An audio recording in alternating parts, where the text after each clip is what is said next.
Good morning, everyone. This is meteorologist Shane Hinton hopping onto our social platforms and other digital platforms to give you an updated look at your forecast. The time is currently 8:38 on your Wednesday morning, July 5th. I hope everyone had a fantastic 4th of July.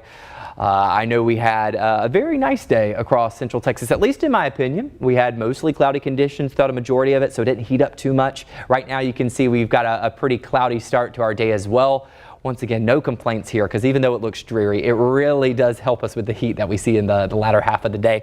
I am going to continue to monitor the YouTube TV comments in the chat. If you would like to type any questions throughout all this, I'm happy to answer any questions about the forecast. What I want to discuss this morning is not only our storm chances for today, but also mentioning briefly about that Saharan dust that we've been talking about for the past couple of days, how it is expected to move in here throughout today and the next couple of days, and how that could impact our air quality, in addition to timing out the showers and storms on the way for you. So like I said, feel free to use that chat. I'll try to monitor it throughout this little discussion that we're having here. Right now you're taking a live look from our tower camera, where it is a dreary looking start. I haven't seen any dust on the horizon with our cameras just yet. I've seen a little bit of haziness, but that could easily be lingering from any fireworks smoke, since we have a lot of moisture in the air. Helps to trap things like smoke and dust a little bit longer.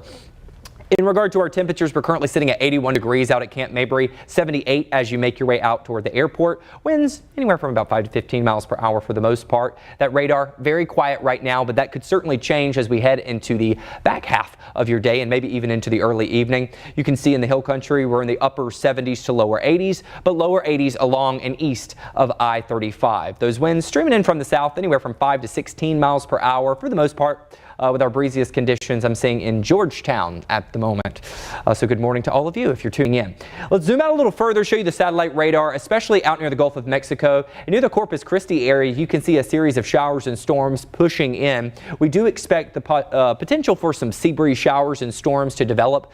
This is basically that air that's moving in from the Gulf of Mexico from over a body of water and pushing inland. Since the surface inland is able to heat up faster, that air rises and then it gets replaced with what's moving in from out over the Gulf. So that can act as a kind of a lifting mechanism whenever those showers and the air is moving inward. And that's what pops off some storms in our neck of the woods. And we could see that happen a little bit later today. Let's time it out for you. You'll notice by around 4 or 5 o'clock is when this most recent Futurecast run wants to show the potential for some storms popping up. The highest likelihood of this is going to be along and east of I-35. Yesterday, we saw those storms pop up in Fayette County, and that's pretty much where they were limited to, thankfully, for our 4th of July. Now we could see the storms today push a little bit further inland and then start to fizzle out just after sunset. So sunset today is 8:36. So this is why you're still seeing some lingering showers and storms around 8:30, but then overnight we calm down quite a bit. However, we are forecasting another round of scattered showers and storms for Thursday. So if we miss out on rain on today, we could still see some additional showers develop tomorrow. The not so good news is that the highest likelihood of these showers are east of I-35, and the areas that need it the most with our current drought conditions are west of I-35. So that's the only downside of it. These aren't looking like drought busting rainfall totals that we're looking at. We're talking mostly about a trace of an inch to maybe a half an inch under some of the heavier downpours and storms. And unfortunately, that's only going to be helping the abnormally dry areas of Central Texas. Your hourly forecast shows that those showers and storms could start to develop around 3 o'clock and then linger into the early evening, like I mentioned. Temperatures peaking in the mid to upper 90s. That's going to be heavily dependent on two things. One, the cloud coverage. If it's as stubborn as yesterday, then we could definitely end up at 97 like we saw yesterday. And then also the timing of those showers and storms, because if the storms move in earlier, then we're not going to be able to warm up into the upper 90s. We could maybe stall out in the mid 90s, which is average for this time of year. As we take a look at your daytime highs, you'll see they're anywhere from the lower to mid 90s for most locations. I'm still holding on to around 97 in Austin, just in case those showers and storms don't make it to us in time for the peak heating. Like I mentioned, 95 is our average high for this time of the year. In regard to your allergy count, you'll notice mulberry is the only one that's in the medium category. Everything else is on the lower end. I will point out that in the allergy count I did this morning, I did see quite a bit of alternaria on the slide. I just want to highlight that because I know that's an allergen that is very sensitive to some of our viewers. Sometimes it kind of sparks up some headaches for some of our viewers. So I just wanted to shine a light on that a bit.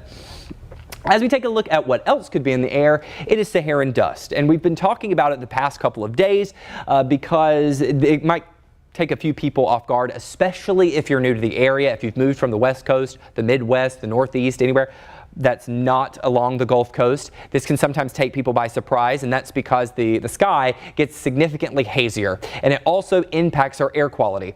Now, this is not abnormal. We usually see Saharan dust move in all the way from the west coast of Africa during this time of year, and it's not all doom and gloom, okay? Naturally, the haziness, not nice to deal with. Also, the poor air quality, not great to deal with either, but it does create a lull in the tropical activity, so we're not tracking any kind of tropical disturbance throughout the Atlantic for the next 7 days. Now, in regards to the forecast, I do expect the first plume to arrive some point today. Keep in mind, if we do get those showers and storms to move in at around the same time, that could actually help to drop the dust from the air, which would be helpful. So that's some good news for us. But we could see some additional plumes move in on Thursday and maybe another wave for portions of East Texas on Friday. We'll continue to monitor it and how it could impact your air quality. I think today will be closer to the moderate side, and we could hold on to moderate air quality conditions for Thursday and Friday as well. But then we have an area of high pressure that's going to be building in for the weekend, and that should dry us out, heat us up, and clear us out as well. Speaking of the area of high pressure, let's take a look across the country. You can see an area of high pressure sitting in the Gulf of Mexico, and you can also see one sitting out toward our west. The one out west is the one that's going to be moving toward us as we go throughout the next several days. So our scattered rain chances for today and tomorrow, those are going to be our best chances of rainfall in the 7-day forecast. It'll be very isolated in nature come Friday with maybe an isolated sea breeze shower or two, but unfortunately that will once again favor the coastal plains only. Now, as we make our way closer to the end of the work week, temperatures start to kind of flirt with 100 degrees. As we make our way into Saturday and Sunday, triple-digit heat is most likely expected. In fact, I would not be surprised if we see heat alerts issued for Central Texas once again. We saw them last week, and we've kind of had like a bit of a lull and a quiet period and lack of heat advisories and heat warnings. Definitely in the realm of possibility because of the raised heat index values and the temperatures that we're expecting. The area of high pressure continues to build in for the beginning of next week, and we could see highs around 103 or maybe even 104. Your 7-day forecast, let me pull this up full for you guys. You'll notice that we'll track a 30 to 40% chance for showers and storms today and tomorrow, and then an isolated chance on Friday before we heat up for the weekend. Mostly sunny conditions with temperatures around 100 and 102 for Sunday, and then we continue to get even warmer possibly for Monday and Tuesday of next week with highs around 103 and 104. So certainly looking like we are on the toastier side, but like I said, at the end of the day, we've dealt with worse, right? We especially the past couple of weeks where we were seeing numbers that were around 106. So nothing that we can't handle, but definitely not something that is welcome in the forecast. Let me also pull up the rainfall estimations and the locations for you, just so you can kind of see which areas are favored with today and tomorrow's showers and storms, and also kind of give you an idea of some of the rainfall totals we could be talking about. As I mentioned, it's not going to be a drought buster, but any drop of rain we'll gladly take at this point.